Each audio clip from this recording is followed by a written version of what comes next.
Greetings, dear viewers.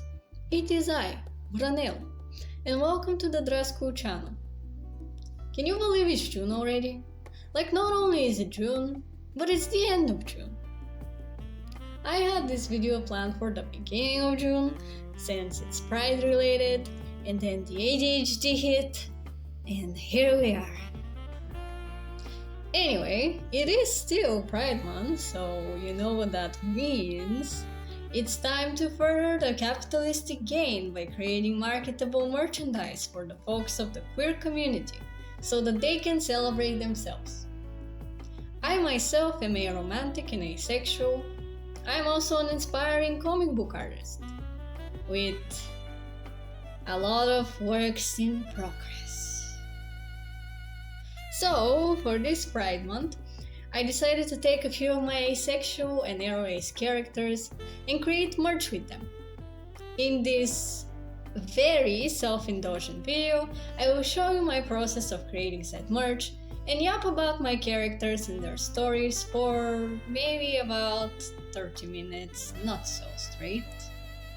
Still with me? Good. Поехали! But before we start, real quick, if you do end up liking any of the designs you see in this video, and you are a person living in Europe, you can buy them on t-shirts, phone cases, stickers, posters, and cups from my website. My website is eng.drasku.com, or you can click the link in the description of this video. By purchasing any of the items, you're not only buying yourself something cool, but also supporting an AroAce comic book creator, and that means a lot. Every purchase means a lot to me. I do apologize for anyone outside of Europe who would like to buy. At this point in time, I am still figuring out how to ship things from my country outside of Europe, and how to make things not so pricey, because, wow, what is happening with all shipment taxes? Anyway, now back to the video. The first character who I am drawing is Albena. She is a character from a work-in-progress romantic comedy comic book series that I am working on called Let's Be a Couple. Let's Be a Couple follows the adventures of Violetta. Violetta goes to study in university, and there she meets her childhood best friend, Dan. She realizes that she still feels romantic feelings towards him, and because of that, she decides that they are destined to be together. Miscommunication between our two main characters leads them to shenanigans and funny situations. It is generally a very light-hearted comedy series. Albena is the best friend to Violetta, and she is her narrative opposite. Where Violetta is very romantic, head in the clouds person, Albena is more grounded and tries to be the voice of reason. Albena is aromantic and asexual, since I thought that it would be cool to balance the romantic main character with an aromantic one. However, she still has one true love: fashion. She is studying fashion design and is even making her own clothes. That Violetta still sometimes. Albena can come off as a bit snobby. She likes dressing and acting very elegantly, aristocratically, even if, she's not a true aristocrat herself. Albena has a very high standard for what people around her must act and dress like, and can come off as very rude and judgmental. Still, she has a soft heart, especially towards her best friend, and is constantly trying to warn Violetta that she isn't making the right decision by pursuing Dan. Of course, her warnings fall on deaf ears. Now for the design. Since Albena is all about fashion, I decided that I wanted the Pride design to show in her clothes. Albena's favorite color is black, and her color scheme is generally very monochrome. So already I had a few of the colors of both the aromantic and the asexual flag: the black, the grey, and the white. I decided to make her an outfit where the main piece of clothing would be the black, grey, and white part of the flag, and to do her accessories and makeup as the colorful parts of the flags. I myself am not that good with fashion, so it's always a struggle to find any outfit that can represent the vision for what Albena would wear or make for herself. However, I found this simple, cute-looking dress on Pinterest and decided to draw Albena in it. I wasn't really sure what hairstyle to give her.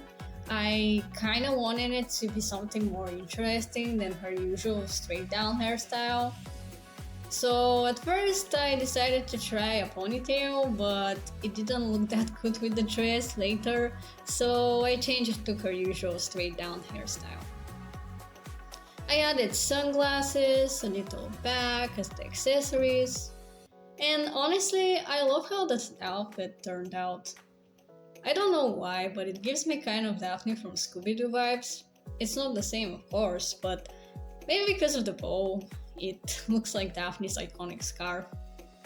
Also, in the original dress, only one of the shoulders is exposed, but I thought it would look cuter if I make both shoulders exposed on mine. Anyway, I decided to make the design very simple. I wanted it to be flat colored and look like a sticker. As I said, the main clothing piece stayed monochrome, but I made her sunglasses, bag, and even makeup purple for the ace flag and green for the arrow flag. I was a bit skeptical of how the green makeup would look, but honestly, I think it turned out very good. I also added a fun pony text for both versions, and there you have it. There are 4 different designs to choose from, 2 of the ace side of her with the word ace in the flag color and in black to be more subtle, and the same thing for the arrow version. Let me know which one is your favorite.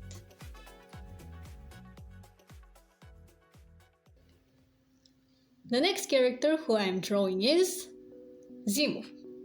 Zimov is the main character in my work-in-progress graphic novel series Comrade Zimov's Murder Mysteries. This series takes place in the 70s and it follows Junior Lieutenant Alexander Alexeyevich Zimov and the rest of his unit as they investigate various crimes around the Soviet Union. During their investigations, Zimov notices a lot of inconsistencies, and being a very curious and intuitive individual, he knows that he can't let things go before getting to the bottom of all mysteries. This leads him to a case that is not only difficult and dangerous, but also mystical and beyond mere human understanding. A case that is decisive for the fate not only of the USSR, but also of all humanity. Now a quick note here, yes, this story will be a mixture of the detective and a bit of the fantasy mystical genre. What I mean by that is that the minor episodic mysteries will be normal human-done crimes, they will have logical normal human culprits and be committed in normal human ways. However, the major series-long mystery and the mysteries tied to it will have a lot of mystical elements to them. Anyway, back to Zimov. Zimov is a very important character to me, because he has been the character with whom I found my own identity. In fact, he was the first to claim the terms asexual and aromantic, and only after that did I realize that they apply to me as well. So yes, Zimov is AroAce, and I would like to state that clearly in my story. Even though that would be difficult, considering that he lives in the Soviet freaking Union, in times where those terms barely existed. To me, it's important to have that representation clearly stated, because first, it will be a piece of my own journey in the character, and second, maybe someone else reading my story might find some resonance with Zimov as well, and maybe he will help them find themselves like how he helped me all those years ago. Now as for who he is as a character. Zimov comes all the way from Siberia and has indigenous roots. While researching the USSR, I got really invested in the indigenous people of the Siberian region. The Itelmen and the Chukchi people were especially interesting to me because of their ties to nature, their spirituality, and mythologies. I learned that in the mythology of the Itelmens, there is a raven spirit named Kutch. And anyone who knows me knows that I adore ravens. They and most members of the corvid family are my favorite animals. So Kut immediately became one of my favorite mythological figures, and a new hyperfocus. Kut is a very intriguing character with appearances in many contradictory myths. He is often portrayed as the creator of the world and yet also a laughingstock and a trickster. I adore this little guy. He is a constant topic in my conversations and of course in my stories. I wanted Zimov to have roots that tie him to the Raven spirit, not only because it will give me an excuse to write about and show Kutch in my stories, but also because it will further the mystic plotline that I have in mind.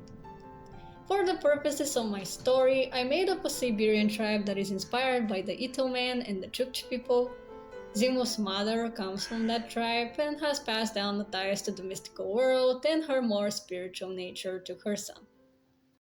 Zimov as a character, both in design and in personality, is very Raven-based. He is very curious, a big problem solver, he loves investigating, he loves mysteries, and he loves putting his tall nose where it doesn't belong. He is a kind-hearted person, he likes being able to help, and it's hard for him to leave people when they are in trouble or facing injustices.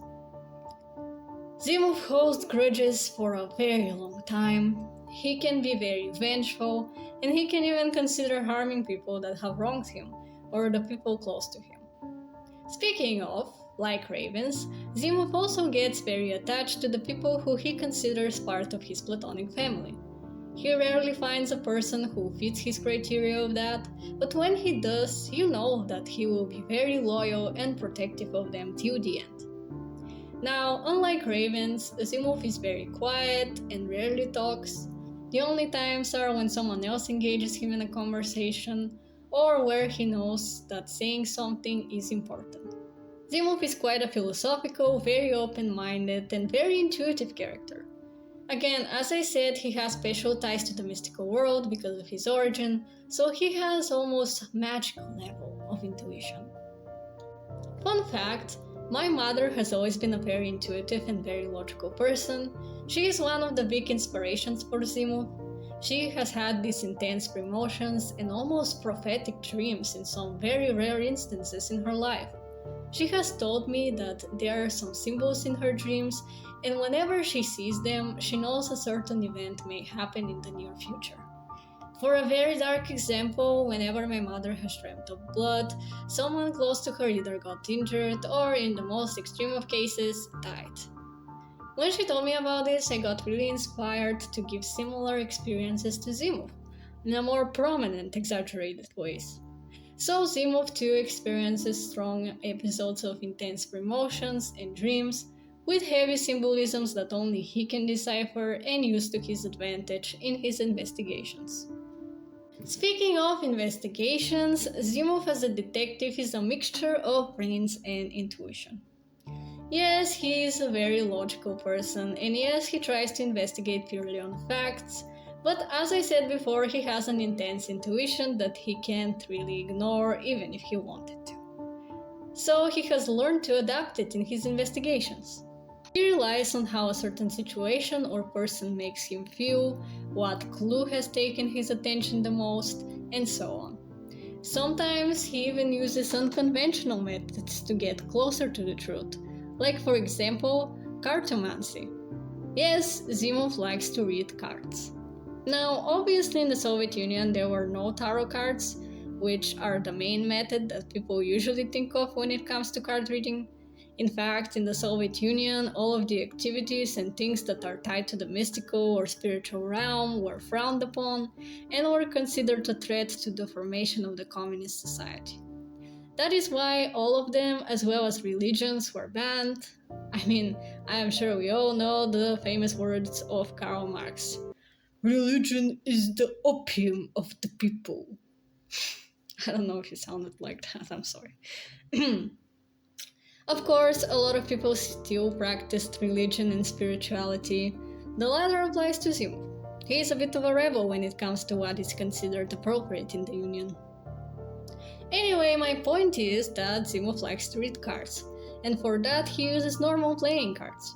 For fun fact, my mother also used to know how to read playing cards, and she grew up in Soviet times, so you know.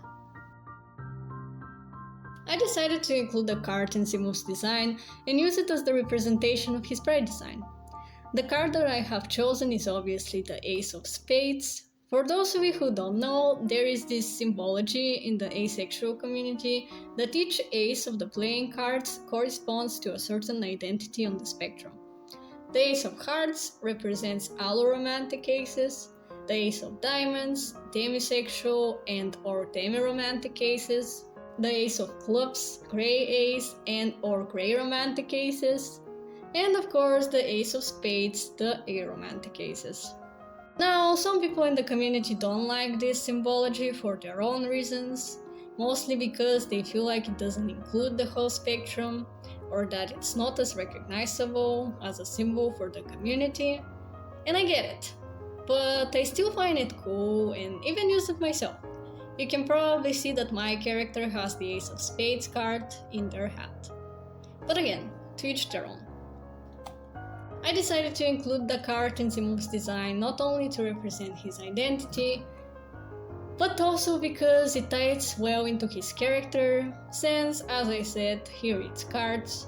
Cards are also often associated with the magical and the mystic, as they appear as symbols for magicians. They are also tied to fortune telling and intuition, so I think it works well for our spiritual Zimov. For Zimov's design, I wanted it to be a bit more fleshed out. I wanted it to feel like a poster or illustration, so I shaded it. I was also not sure if I wanted him to be with his militia hat or not. I did give him his hat, and I did really like how he turned out with it. I also decided to do a dark shadow over his face under his hat, but I didn't really like it. However, I blacked out his whole face and I ended up liking how that looked, so I actually saved it as a version. Of course, I put the asexual and aromantic flags inside the spade of the card to have as their own individual designs. I had a lot of trouble making the background. I wanted to put eyes behind Zimov, since eyes play a big role in his story as both symbols and something else. But I didn't like how they looked. I put a lot of background assets from my previous works, but I was always unhappy with the results. It wasn't until I got the idea of creating a frame around him. I put one of my Spasskaya Tower assets at the top, and from there I immediately knew what I wanted from the background. I drew these two big wings on the two sides of Zimov that also ended up looking a bit like the open theater curtains, which I'm very happy about. Wings also play a big role in the story. I drew the iconic eye symbology on them, and on top where the clock tower is. I debated on whether or not to leave the black empty, but it felt too empty, so I got the idea to draw falling feathers behind Zimov. At the end, I ended up falling in love with the design. It definitely has to be one of my favorite designs that I have made thus far. I put a white outline around Zimov since he blended in with the darkness behind him a bit, and with that, Zimov was done. For Zimov, you can choose from 9 different designs. Yes, 9. I overdid it, I know. There are 3 variations of him with hat, without hat, and with hat but his face blacked out. And there are 3 variations of his card, with the ace flag, with the arrow flag, and with just the black spade. Let me know which one is your favorite. Finally, we get to the last character of today's episode. We talked a lot about card reading with Zimov, and while this character has nothing to do with cards or card reading, I decided to make his pride design based on the tarot card, the Ace of Swords. This is Snejin, and I had A lot of trouble with his design, as you can probably see in the background. I struggled a lot with creating a good composition that can fit into a card frame, mainly because Snejin's sword was way too big to fit in said frame. No, not like that, Ogniane! Anyway, let's talk about his design first while I'm at it. I chose the Ace of Swords as a base for a few reasons. The first, obviously, is because Snejin is asexual, so an ace. He is also a very talented swordsman, so a swords ace. The Ace of Swords fits him perfectly as a title. Second, the sword suit in tarot is associated with the mind and intelligence. The Ace of Swords specifically represents mental clarity, the ability to think clearly, make decisions, and overcome obstacles with focus and mindfulness. This card often suggests a time for new ideas, intellectual growth, and the potential for success through clear thinking and communication. Snejin as a character is very intelligent and mind-focused. Also, his character arc involves overcoming a lot of mental, internal challenges by understanding and rationalizing his situation. So I think that this card is a perfect representation not only of his identity, but also of his character. As I said, I struggled a lot with the composition. I wasn't sure if I wanted to keep the original pose of the sword being held upwards, or if I wanted to focus on a more interesting, dynamic pose. I took the Page of Swords as a reference since I liked the composition of the card and the pose that they were in. I tried the pose, but I didn't like it. I tried a pose where Snejin is looking to the side and is holding his sword diagonally, but that didn't fit the whole sword into the frame. I tried him holding it upwards like a playing card illustration, but I didn't like it. I had a few other poses where Snejin is holding his sword stabbed into the ground and we see him in a full body shot, and I didn't like them. I tried a lot of poses. There was always a nagging feeling that kept me wanting to do the sword upwards as a tribute to the original card's design, but I kept struggling to fit it in the frame. Anyway, after the I don't know which attempt, I finally found a pose and composition that I was finally happy with, which will be the one you see me drawing to the end. Now let's talk about Snejin's story. Snejin is one of the main characters in my work-in-progress fantasy graphic novel series, The Legend of Snejin and Ognjan. This series takes place in a fantasy world based on Bulgarian mythology and history. I mean, the whole map is just a map of Bulgaria divided into realms, so, you know. I have taken a lot of inspiration by my country's folklore and mythology, but I also took a lot of creative liberties to change, remove, or add stuff for the purposes of the story. Quick note, I wanted to keep the original Bulgarian terms for all the royalty in this world, because first, I think they sound cool. And second, at least to me, they make the whole thing sound a bit more fantasy-ish, especially in English. So here are some terms that I will be using from now on and what they mean. Tsar is the Bulgarian word for king, and so obviously, instead of kingdoms, in this world we have tsardoms.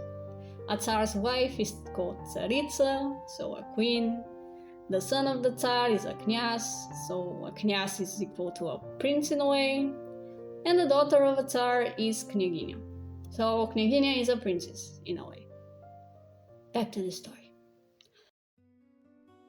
The world of ancient Great Bulgaria was created by two deities, the sun and the moon. The sun created the humans, which are called solar creatures in this world, and he gave them the ability to control the elements of the world around them. The moon created all of the mythological folklore creatures that in this world are called lunar creatures. All of them aimed to destroy the humans and rain power only for the moon.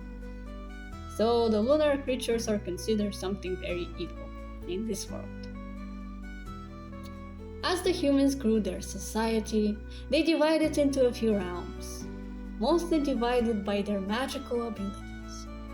The Ice Tsardom got a very firm, strict, and even right out tyrannic ruler. He began wars with all the neighboring countries, quickly began to win, and his stardom became the strongest and richest of them all. However, tragedy struck when after he was born, his first and only son, the only heir to the throne, got cursed to become an ice May when he reached the age of 20. Okay, another quick note. As May, for those of you who are wondering, is a creature from Bulgarian and Slavic folklore. It's basically something like a dragon. In the original folklore, they are supernatural, invisible creatures in the form of four-legged, winged reptiles covered in scales. They are considered invisible because their true draconic forms manifest in the human world, like harsh weather conditions, storms, tornadoes, intense heat waves, and so on. They were basically the fantastical explanation for the unpredicted weather that killed the crops or drained the waterways back in the day before people knew much about nature. So in majority of cases, they were considered evil. But not all of them. They can also take a visible form, although they have reptilian characteristics in it too. Golden scales on many places on their body, a tail, wings hidden under their armpits. They are highly anthropomorphic, but can also move along humans without being recognized. Usually they live in caves or deep into an impenetrable forest. Also, a quirk of theirs is that if a May falls in love with a mortal human, that human begins to slowly grow very sick until they inevitably die. I borrowed a lot of the original May lore for Snejin, but again, I also changed some things to make it more suitable and appealing for my story. So for example, since Snejin is an ice May, I made the scales that he has in his anthropomorphic form blue instead of gold. I also gave him pointier ears to make him look more distinct from the human characters. Over the course of the story, he will start transforming more and more into a dragon, so he will get more draconic parts. Right now in his design, he doesn't have wings or a tail, but he will in the future. Also, I changed the wings to come out from his back instead of under the armpits, how it is in the original. I don't know why they had to come out under the armpits, it sounds a bit weird to me. And having wings from the back looks more visually appealing, so I went with that change as well. And I'm still debating on the invisibility factor of the full dragon form. Like, in an artistic way, it can be done with effects and, coloring in the comic panels. But I also like to draw dragons, and well, yeah, I'm not sure if I want to lean more into the visible or the invisible dragon form. I still have to think about this one. Now back to the story. When the Ice Tsar learned of his son's curse, he got devastated. He searched for a cure for a long time, and he found that the only way to treat the curse is to keep it dormant forever. So basically to keep Snejin in his human form forever. That could only be done by the magic of the fire people. Fortunately for him, the ice and the fire tsardoms have been in war for a long time, and the fire tsardom was losing. The fire tsar was desperate and would agree to any condition. The ice tsar immediately offered his terms. If the fire tsar gives his daughter as a wife to Snejin, the ice tsar would end the war between them. But if the fire tsar deceives him, the ice army will demolish his tsardom to the ground. The fire tsar wondered for a long time what to do. It was hard for him to give his daughter away, but he finally agreed. Snejin and the fire knyagina married each other, but once they were alone, it is revealed that this is not the fire knyagina. It's her brother, Ognian. Dun, dun, dun. Turns out that the day before the wedding, the fire knyagina mysteriously vanished, and the only one who learned about that was her younger brother Ognian.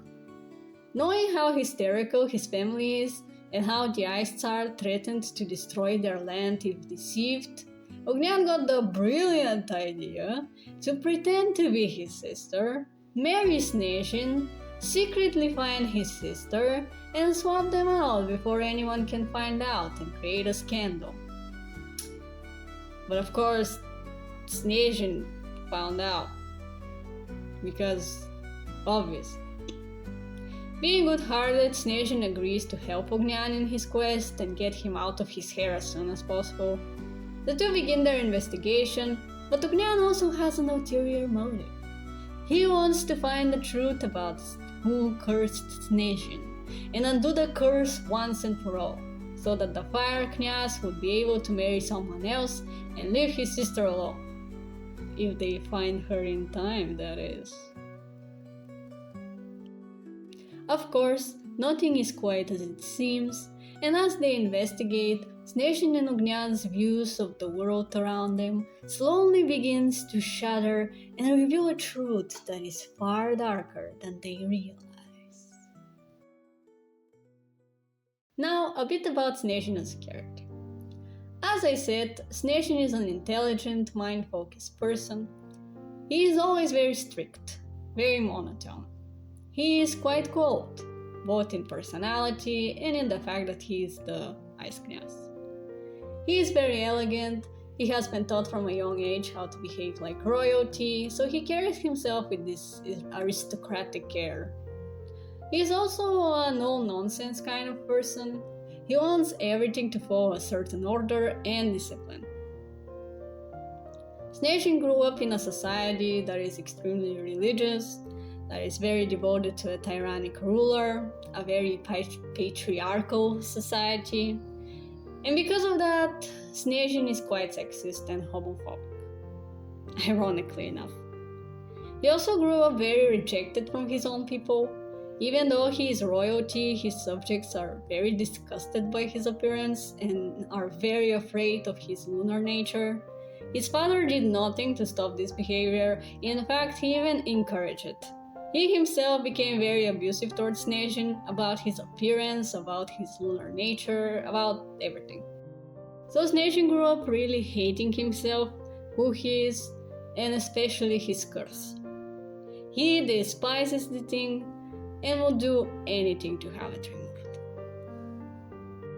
Now before you ask, yes, Ognian and Snejin are the end goal of the story. They will slowly fall in love in the process of their adventures, and Ognian will help Snejin overcome his biases and start to love who he truly is. And while I was rambling, the design is finished. Here is Snejin's sprite design. I put the moon behind Snejin to represent his lunar curse, and I made him these magical hints of wings behind his back. I think that it turned out really good. I love it a lot. It has to be my second favorite next to Zimov's. There are two variations of his design, one with the ace colored in the asexual flag and the other with just a black ace. Let me know which one is your favorite.